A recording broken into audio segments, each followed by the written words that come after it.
찬송가 507장을 함께 찬송 들으시면서 2024년 8월 13일 화요일 아침 새벽 기도회를 시작하겠습니다.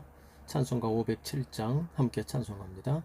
저 북방 얼음산과 또 대양산 오섬 저 남방 모든 나라 수많은 백성들 큰 죄악 범한 민족 다 구원 얻으려 참 빛을 받은 우리 고도라 부른다.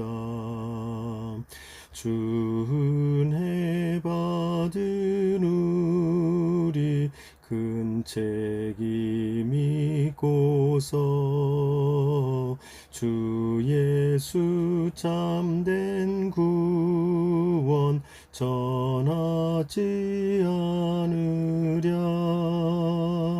온 세상 모든 백성 참 구원 얻도록 온 몸과 재산 드려 이 복음 전하자. 만왕의 왕된 예수 이 세상 오셔서 만백성 구원하니 참 구주시로다. 저 부는 바람 따라 이 소식 퍼지고 저 물결 따라 이 복음 전하자. 아멘.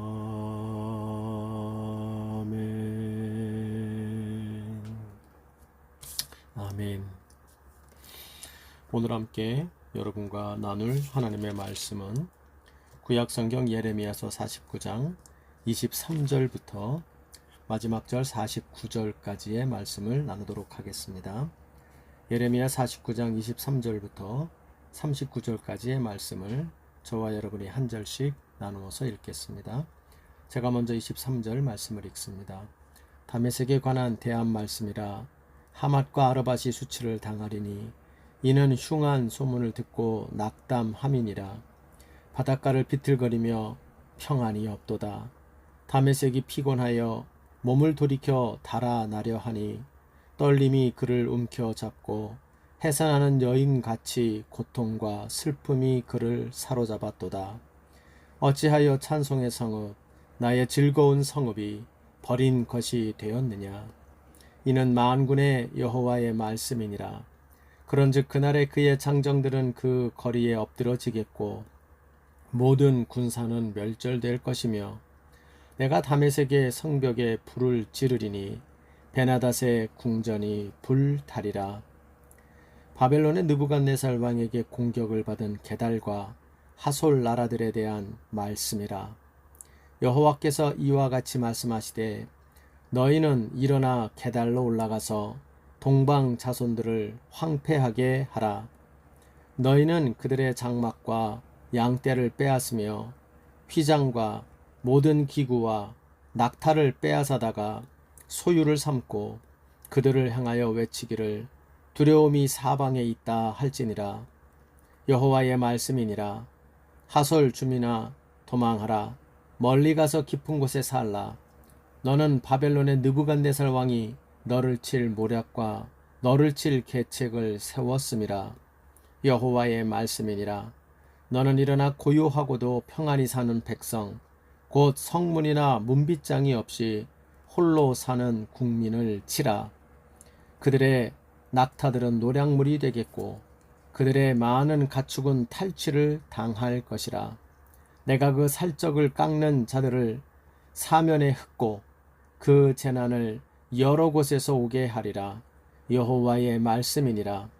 하솔은 큰 뱀의 거처가 되어 영원히 황폐하리니 거기 사는 사람이나 그 가운데 머물러 사는 사람이 아무도 없게 되리라 하시니라.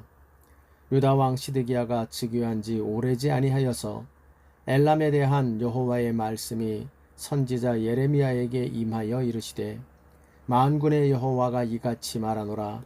보라, 내가 엘람의 힘에 으뜸가는 활을 꺾을 것이요 하늘의 사방으로부터 사방 바람을 엘람에 오게 하여 그들을 사방으로 흩으리니 엘람에서 쫓겨난 자가 가지 않는 나라가 없으리라. 여호와의 말씀이니라. 내가 엘람으로 그의 원수의 앞, 그의 생명을 노리는 자의 앞에서 놀라게 할 것이며 내가 재앙 곧 나의 진노를 그들 위에 내릴 것이며 내가 또한 그 뒤로 칼을 보내어 그들을 멸망시키리라. 내가 나의 보좌를 엘람에 주고 왕과 고관들을 그곳에서 멸하리라. 여호와의 말씀이니라. 그러나 말일에 이르러 내가 엘람의 포로를 돌아가게 하리라. 여호와의 말씀이니라. 아멘. 우리는 지금 계속해서 예레미야 45장에서부터 51장에 이르는 이스라엘이 아닌 이스라엘 주변에 있는 9개의 그 주변의 열방의 나라들에 대한 하나님의 징계와 심판의 메시지를 살펴보고 있습니다. 우리는 이 말씀을 통해서 누누이 강조하지만 우리 하나님은 이스라엘의 하나님만이 되시는 것이 아니라 온 천하의 모든 민족과 모든 나라와 모든 인생과 모든 역사를 주관하시는 바로 주관자 하나님이심을 강력하게 선포하고 있는 이 말씀들을 통하여 우리가 그 하나님을 굳건히 믿고 확신하고 바라보는 우리가 되어지기를 바랍니다. 특히 그래서 오늘의 본문은 이 세 나라를 언급하고 있습니다만 이 나라들에 대한 갖고 있는 그 특징들을 우리가 묵상해 볼 때 이 나라들에 대한 하나님의 그 통치, 열방을 향한 하나님이 다스리시지 않는 곳은 없다라고 하는 그 하나님의 통치하심에 대하여 강력하게 선포하는 말씀이 오늘 본문의 말씀이라고 말할 수가 있습니다. 세상은 자신들이 갖고 있는 정치력과 혹은 영향력과 권력을 들어서 하나님의 통치가 아닌 자신의 힘으로 자기를 다스릴 수 있다고 생각합니다. 또한 어떤 사람들은 자신들이 수고한 수단과 그리고 수단과 방법을 가리지 않고 축적한 부가 자신들이 하나님의 다스림이심과 상관없이 살 수 있을 것처럼 이야기를 하기도 하고, 또 어떤 이들은 자신들의 강력한 군사력을 가지고 하나님의 다스리심과는 무관하게 내 힘으로 살아갈 수 있을 것처럼 내 삶과 우리 민족의 운명을 우리가 내 힘으로 결정할 수 있을 것처럼 생각하고 살아가는 일들이 많습니다. 그러나 세상의 어떠한 권력도, 세상의 어떠한 부도, 세상의 어떠한 군사적인 힘도 하나님의 다스리심을 능가할 수 있는 것은 없다 하는 것을 오늘도 말씀으로 증거하고 있는 것입니다. 오늘 말씀을 통하여 우리는 하나님이 온 세상 가운데 다스리지 않는 민족과 나라가 없으며 하나님의 이 다스리심에서 벗어나 있는 인생은 누구도 없다는 것, 이것을 우리가 굳건히 믿으면서 그 하나님이 또한 오늘 나의 삶에 다스리시고 통치하시는 아주 구체적인 하나님이 되어 계시다는 것을 우리가 주님의 백성으로서 더욱 인정하며 그 하나님의 다스리심에 순복하며 살아갈 수 있는 우리 모두가 되기를 소원합니다. 오늘의 말씀에서 앞에 말씀드린 이 하나님의 다스리심이 더욱 잘 나타나는 세 가지 나라가 오늘 말씀에 언급되고 있다라고 이야기를 했습니다. 먼저 오늘 본문은 23절로 27절에 다메섹에 대한 이야기를 하면서 이 다메섹에 대한 하나님의 징계와 심판의 말씀이 선포되고 있습니다. 다메섹은 나라는 사실 아니죠. 이 다메섹은 그 명을 다 합쳐보자면 제대로 이야기하자면 다마스커스를 말하는 것이고, 이 오늘날 다마스커스는 또한 시리아의 수도를 말하죠. 시리아는 뭐 여러분이 이미 아시지만 이스라엘의 북쪽 지역을 있었던, 근접해 있었던 곳으로서 성경에서 계속 성경의 역사에서 그들의 나라를 아람이라고 불려졌고, 그 아람과 이스라엘의 전쟁은 굉장히 뿌리 깊은 오랜 세월의 전쟁이었음을 알게 됩니다. 그러므로 우리는 뭐 어저께까지 말씀해서 이스라엘의 주변에 있는 가시가 되는 민족들을 하나님이 심판한다고 했잖아요. 그래서 우리가 서쪽으로는 블레셋을, 동쪽으로는 모압과 암몬을, 남쪽으로는 우리 에돔을, 그리고 오늘 말씀에 나오는 북쪽으로는 다메섹이라고 불리우는 이 아람을 하나님이 심판하는 것으로 볼 수 있습니다. 이 아람은 특별히 바벨론에게 멸망당하지가 않고요. 좀 예레미야 시대보다도 앞선 시대에 아수르라고 하는 성경에 나오는 아시리아죠. 세계사에서는 그 아시리아를 통하여 멸망을 당한 나라가 이 아람의 나라입니다. 어찌됐건 우리는 이걸 통해서 하나님께서 이스라엘의 가시가 되고 있는 동서남북에 둘러싼 나라들을, 이스라엘을 하나님이 징계하심과 마찬가지로 그들에 대해서도 하나님이 징계하시는 이 모습이 나타나는 것을 오늘 말씀에서도 살펴보게 되어집니다. 또 하나의 나라가 언급되죠. 28절부터 33절에는 거기 보면 느부갓네살 왕에게 공격을 받은 게달과 하솔 나라들에 대한 말씀이다 하면서 28절이 시작을 합니다. 이 게달과 하솔, 학자들의 연구에 의하면 게달은 이 아라비아 사막으로 들어가는, 아라비아 사막으로 들어가는 관문과 같은 도시가 이 게달이었을 것이라고 보고 있고요. 이 하솔이라고 하는 것은 지금도 어디인지를 정확히 알지를 못합니다. 그러나 아마도 이 하솔이라는 건 어떤 도시라기보다는 하나의 지역을 가리키는 말일 것이다 해서 이 게달과 하솔을 합쳐서 아랍 사막 지역을 말하고요. 이 아랍 사막은 나라를 이루었다기보다는 여기에는 주요 상인들이 여기에 있었죠. 뭐 정확히 말하면 상인이면서 동시에 좀 산적들이죠. 그래서 이곳을 왔다 갔다 하지 않을 수 없는 사람들을 노려서 그들을 중심으로 이들이 상인으로서 왔다 갔다 하며 부를 축적하기도 하고, 또는 지나가는 사람들을 습격해서 그 사막 가운데에서 약탈해서 자기의 소유를 가지고 있는 자들이죠. 그래서 이들은 정치적, 군사적으로는 어디에 속했다고 말할 수는 없어요.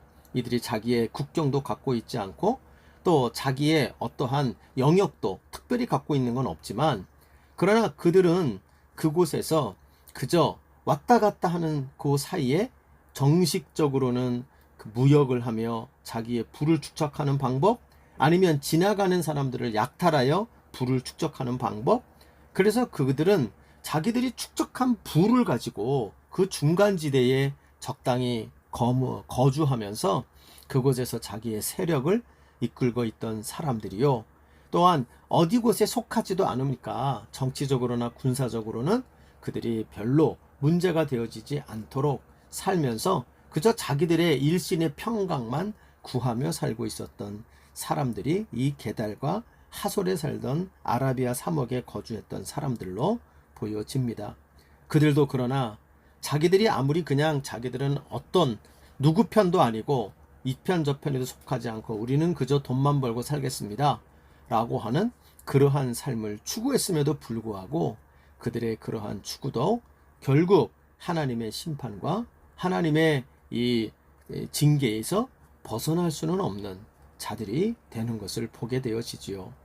그리고 세 번째로 언급되어지는 이 엘람이라고 하는 나라가 나옵니다. 34절로 오늘 본문의 마지막 39절의 말씀에 등장하는 사람들이죠. 이 엘람이라고 하는 이 나라는 이스라엘을 중심으로 했을 때 가장 지금 나온 9개 나라 중에 동쪽에 위치한 나라로 생각을 합니다. 아마도 오늘날 한 이란 정도에 위치하는 나라가 아니었을까 싶고요. 이 당시에 바벨론이 일어난 나라 그 지역으로부터 약 동쪽으로 한 300km 정도 떨어진 지역에 있었던 게 엘람이라는 나라였다고 합니다. 이 엘람이라고 하는 나라는 특별히 이들이 정말 그 강력한 군사력, 특히 활을 잘 쏘는, 우리나라하고도 비슷한가 봐요.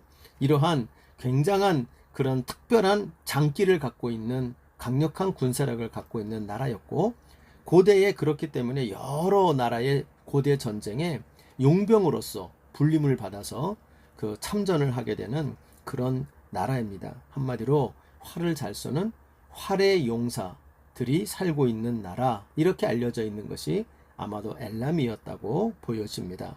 그러나 여기 이 사람들은 사실은 성경적으로 보고 역사적으로 볼 때 이스라엘과는 거의 무관한 그러한 나라였고, 그저 엘람도 이스라엘이라는 나라가 있나 보다 하고 알고 있고, 이스라엘도 엘람이라는 나라가 있나 보다 하고 알고 있는 정도인 이스라엘 역사와는 무관하게 살고 있는 나라였습니다. 이 이야기는 뭡니까? 어찌 보면 하나님과 가장 먼 곳에서 하나님과 무관한 삶을 살고 있던 것이 엘람 사람들이라고 얘기할 수 있죠. 그러나 이 사람들도 역시 하나님의 이 심판과 하나님의 징계에서 벗어날 수 없는 존재들임을 오늘 본문에서는 이야기를 하고 있는 것입니다. 그러므로 여러분, 오늘 본문에서 이스라엘을 괴롭혔지만 자기들의 힘과 권력을 가지고 참으로 전통적으로 자신들의 권력을 통하여 이스라엘을 괴롭혔던 아람이라는 강대한 국가, 하나님의 심판에서, 다스리심에서 벗어날 수가 없었죠. 뿐만 아니라 그저 세상의 부를 의지하여 우리는 다른 거 필요 없어, 돈만 있으면 돼 하며 그 부를 자기들의 성으로 쌓고 그곳에서 안전을 추구했던 이러한 게달과 하솔의 사람들도 하나님의 심판에서 벗어날 수가 없었습니다. 뿐만 아니라 엘람도 하나님이 누구야? 또 이스라엘이 뭐야? 우리하고는 상관없어. 나는 그들을 하고 얼굴도 본 적이 없고 나는 그들에 대해 관심도 가진 적이 없어. 이렇게 살아가는 자들조차도 하나님의 이 징계와 심판, 하나님의 다스리심에서 벗어날 수 없음을 오늘 본문에서 보게 되는 것입니다. 그러므로 여러분, 오늘 우리의 본문을 묵상하며 큰 그림으로 우리가 배워야 합니다. 그렇구나.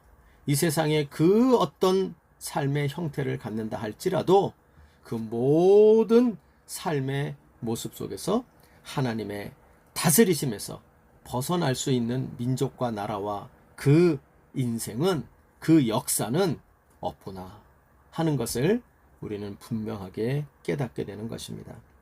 자, 그러면 오늘 본문에 이 다메섹과 게달과 엘람을 심판하시는 하나님의 모습 속에서 다시 한번 우리가 정리해 보면서 하나님에 대해서 명확히 깨달아야 하는 것이 있다면 어떤 것들인가, 몇 가지로 오늘 본문에서 그 교훈을 우리가 한번 생각해 보도록 하겠습니다. 우선 오늘 본문에서 다메섹 즉 아람에 대하여 징벌하시는 하나님에 대하여 우리가 곰곰이 다시 한번 묵상해 볼 때, 우리가 앞에서도 했던 말이지만 우리가 다시 한번 분명하게 가슴에 새기고 기억해야 될 그 심판, 다메섹을 심판하시는 하나님의 모습에서 우리가 새겨야 될 교훈이 있죠.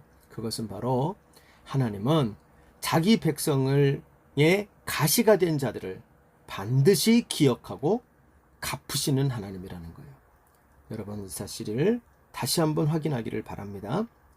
오늘 이 다메섹에 대한 심판의 말씀에는 하나님께서 참으로 이 말씀을 보면 하나님이 직접적으로 누구를 통하여 하겠다는 말씀이 나오지 않아요. 하나님이 직접적으로 내가 1인칭 신적인 심판이 강조되는 모습이 오늘 본문의 말씀입니다. 그래서 오늘 다메섹에 대한 심판에서는 하나님이 어떤 나라를 통하여, 누구를 통하여 이들에게 이렇게 심판할지는 나와 있지 않아요.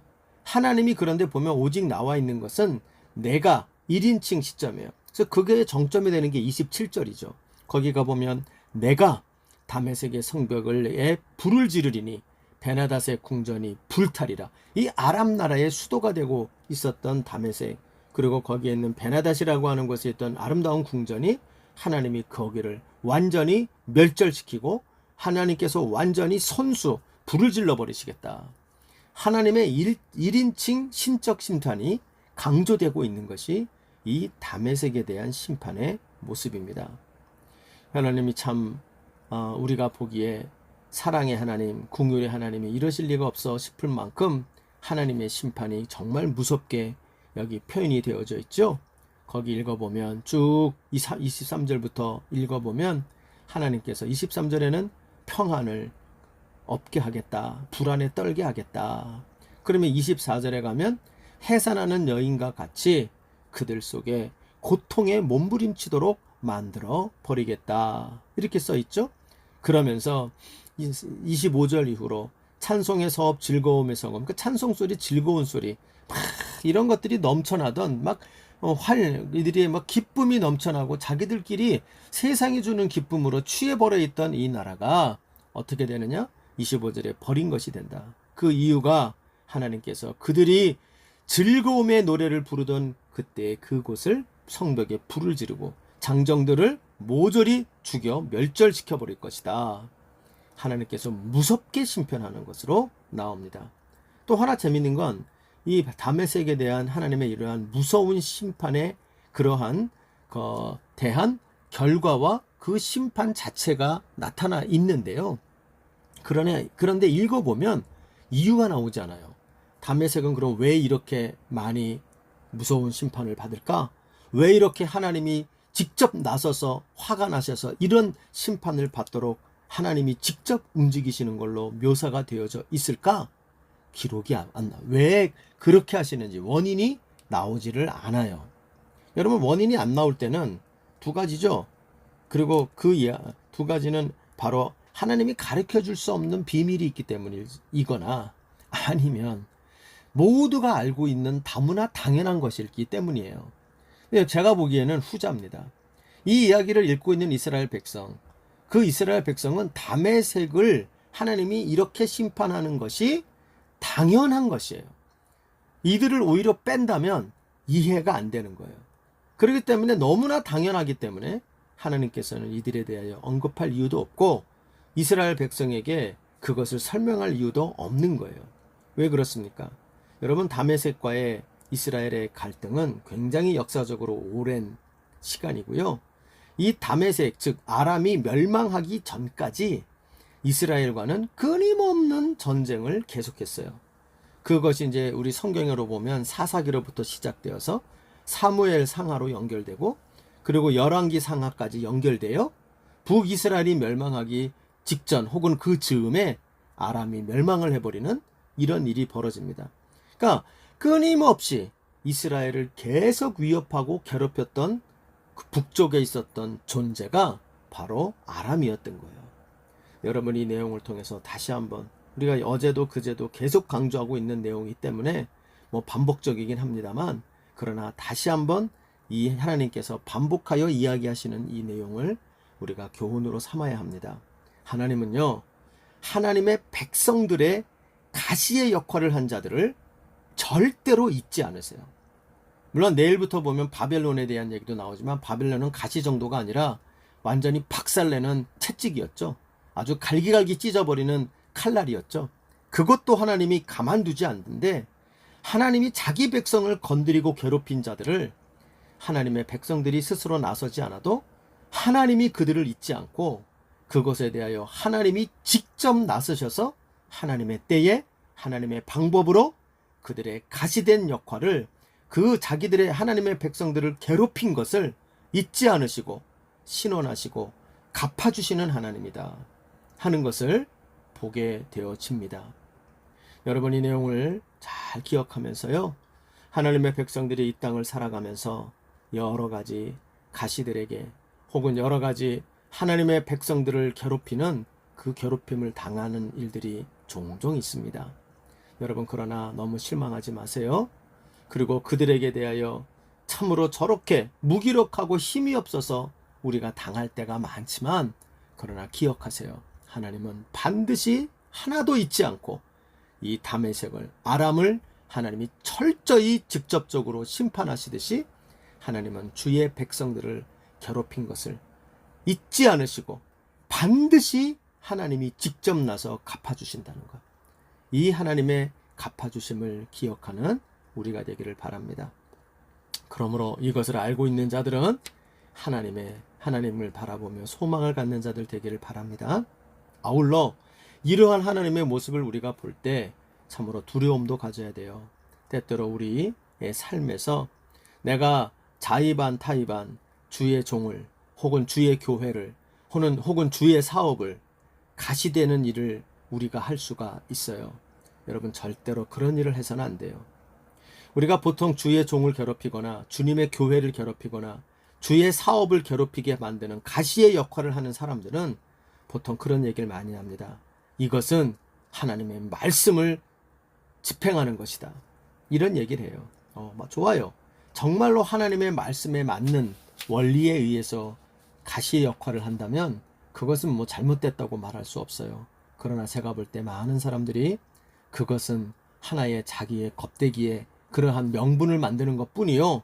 사실상 그 안을 들여다보면 내 뜻을 들어주지 않고 내 마음대로 하지 않는다고 그래서 주의 종과 주의 교회와 주의 사업에 가시가 되는 일을 서슴지 않고 벌이는 일들이 종종 있더란 말이에요. 그것은 여러분 사적인 복수죠. 네가 나한테 이렇게 해? 네가 나를 이런 식으로 대해? 라고 말하면서 사적인 복수를 통하여 주의 종과 주의 교회와 주의 일에 가시가 되는 일들을 서슴지 않고 하는 그런 일들이 있어서는 안 돼요.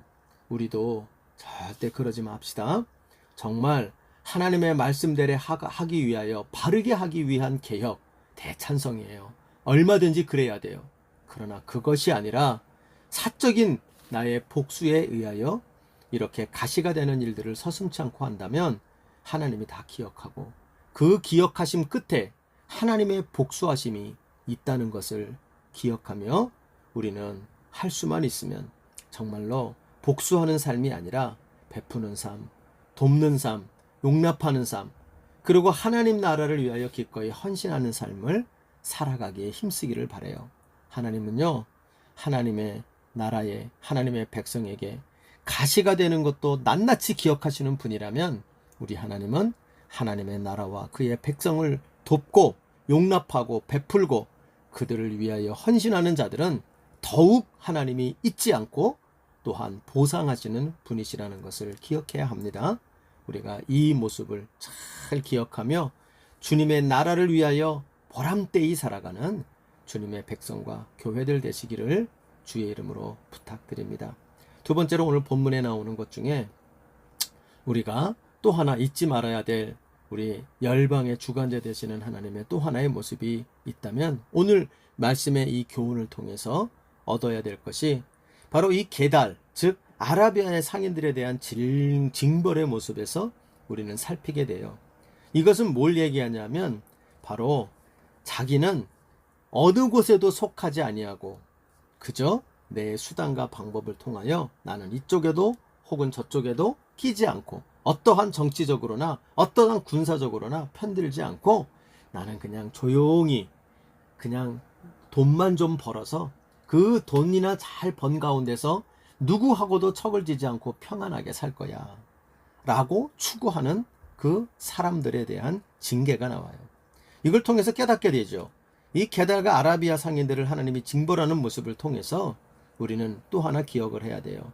세상에는요 하나님 없는 평안이 우리에게 주어지는 장소는 없다는 거예요. 또 잠시 그 평안이 주어질 수도 있지만 그 잠시 주어지는 평안도 하나님의 주권하에 있다는 거예요. 이 게달 사람들은 아마도 군사적인 야망이나 정치적인 시도와는 거리가 멀었던 것 같아요. 그들은 그저 이 사막을 오가며 물건을 사고 파는 상인의 삶을 살거나 아니면 그것을 지나가는 사람들을 약탈하는 삶을 통해서 부를 축적해 나갔던 것으로 보입니다. 그 내용이 이제 29절을 보면 하나님의 심판의 모습이지만 이렇게 얘기하죠. 너희는 그들의 장막과 양떼를 빼앗으며 휘장과 모든 기구와 낙타를 빼앗아다가 소유로 삼아라. 꽤나 이들이 갖고 있는 재산이 많았다는 거죠. 그들이 축적해 놓은 소유를 빼앗아 버려라. 이렇게 말하죠. 32절에도 나와요. 그들의 약타들은 노략물이 되겠고 그들의 많은 가축은 탈취를 당할 것이다. 이제 이 당시 여러분 고대의 교통수단 중에 사실은 오늘날에 가장 높은 급의 승용차 정도에 해당하는 것이 낙타거든요. 그러니까 이 당시에 부의 상징이죠. 이 고대 사람들이 얼마나 그 사람이 부자인가는 바로 이 낙타의 숫자를 가지고 셌다고 이야기를 합니다. 그래서 그런지 여기에 낙타가 이 게달과 하솔 사람들, 아라비아 상인들에게, 이 사람들에게 이 낙타가 계속 한 2번이나 강조되어 나타나고 있죠. 그러니까 이 사람들은 대단히 부를 축적하며 그 축적된 부 속에서 어떤 말을 하고 살았냐면 31절을 가보면 이렇게 말하죠. 너는 일어나 고요하고도 평안히 사는 백성. 자기들이 우리는 고요하고 평안히 살기를 원해. 그러면서 어떻게 합니까? 곧 성문이나 문빗장이 없이 홀로 사는 국민들. 그러니까 이 사람들은 성도 짓지 않고 또 문도 만들지 않고 그냥 누구나 지나가도록 만들고 텐트 치며 그저 살고 있다. 우리는 사막의 황량한 곳에서 조용히 우리끼리 텐트 치고 그리고 먹고 사는 만큼 축적하고 그렇게 우리는 평안히 사는 자들이야. 우리는 그렇게 살 거야. 바벨론 편도 아니고 애굽 편도 아니고 어떤 정치적인 것에 휘말릴 생각도 없고 우리는 그냥 평안하고 조용히 살 거야 라고 하는 자들이 이들이었다는 거예요. 근데 여러분 이들의 삶도 어떻게 됩니까? 결국은 바벨론의 침공을 당하죠. 28절을 보니 바벨론 느부갓네살 왕에게 공격을 받아서 이들이 모든 것이 황폐하게 됩니다. 이들은 자기들의 힘으로 조용히 살 수 있다고 생각했어요. 자기들의 힘으로 평안히 살 수 있다고 생각했어요. 하나님이 없어도 돈만 가지면, 돈만 있으면 그냥 평안히 조용히 살고 그렇게 살 수 있는 거야 라고 하며 돈을 의지하며 세상의 평안을 추구하며 산 사람들이 이 게달과 아라비아 사람들임을 보여줘요. 그러나 여러분 성경은 뭐를 가리킵니까? 그들의 그러한 삶조차도 그러한 삶을 추구하는 사람들도 하나님의 다스리심 하에 있다는 거예요. 그리고 그들이 그렇게 조용하고 평안히 살 수 있었던 것도 사실은 그들의 부가 그렇게 만들어준 게 아니라 하나님이 주권으로 그들에게 허락하여 주었기 때문인 거죠. 그러므로 여러분 우리 명심합시다. 세상이 주는 평안이라는 건 존재하지 않습니다. 단지 하나님이 지켜주고 보호해 주셔야 평안과 그리고 조용한 우리의 삶이 보장이 되는 것이지 평안이 하나님 안에서 보장되는 것이지 우리가 다른 세상이 주는 평안 그런 것은 다 껍데기요. 잠시 주어지는 안개와 같은 것들이라 하는 것을 절대 잊지 않으시기를 바랍니다.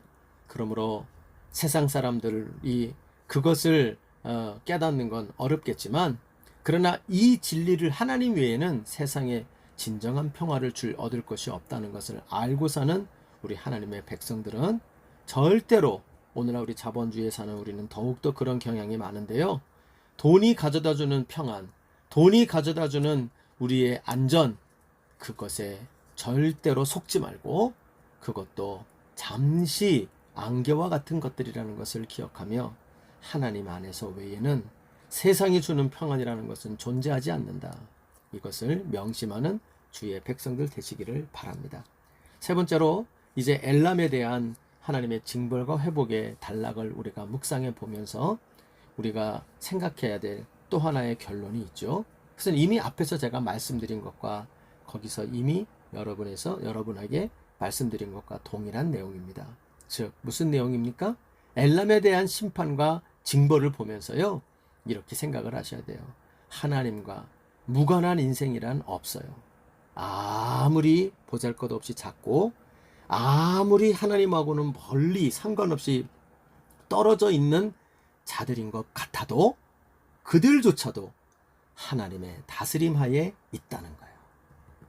우리 가운데 간혹 그런 사람들이 있죠. 나같이 이렇게 미천한 자, 아무것도 할 줄 모르는 자, 능력 없는 자, 하나님이 나한테 무슨 관련이 있을까? 또 어떤 사람들은 이런 얘기를 해요. 우리 집안은 예수 믿고 하나님과는 거리가 멀어.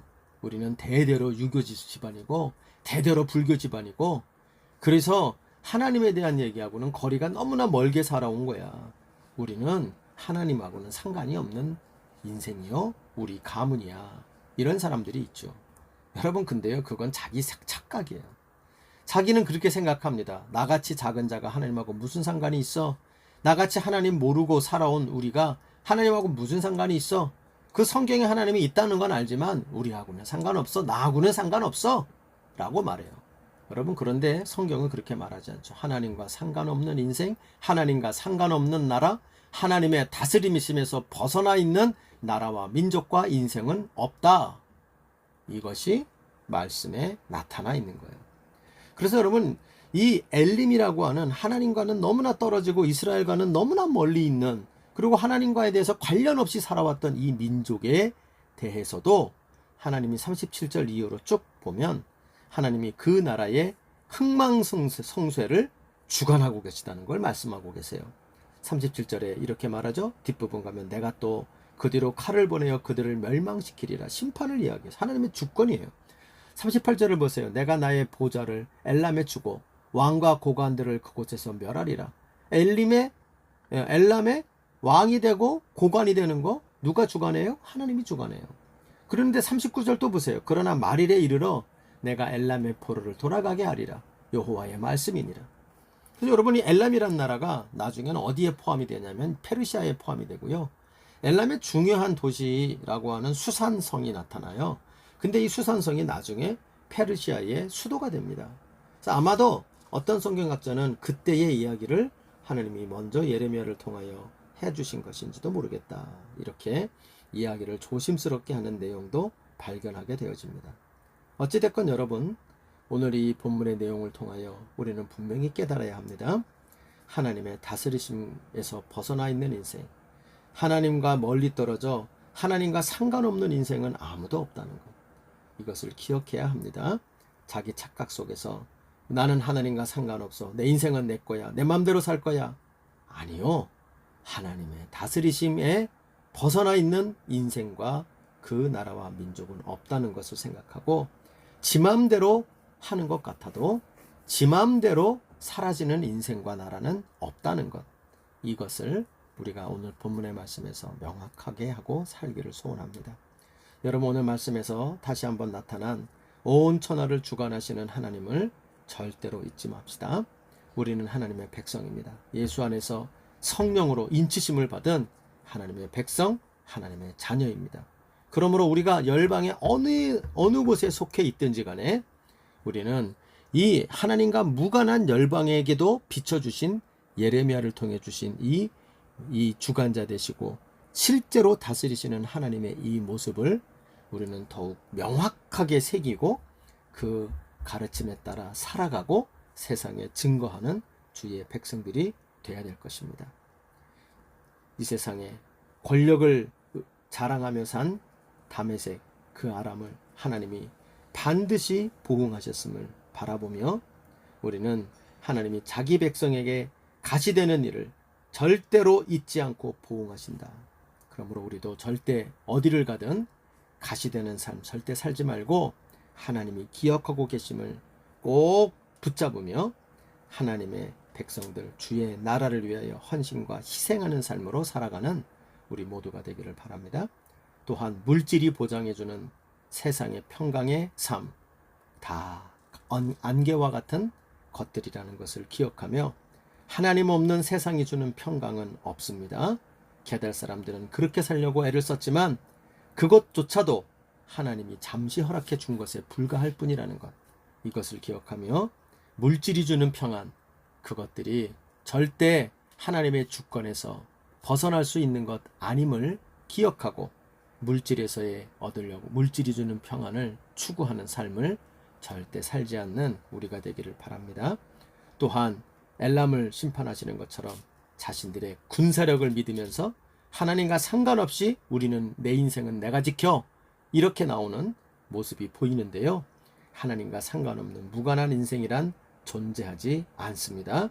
아무리 작고 멀리 있을지라도 하나님은 그 인생도 그 가문도 그 나라와 그 민족도 다스리시고 계십니다.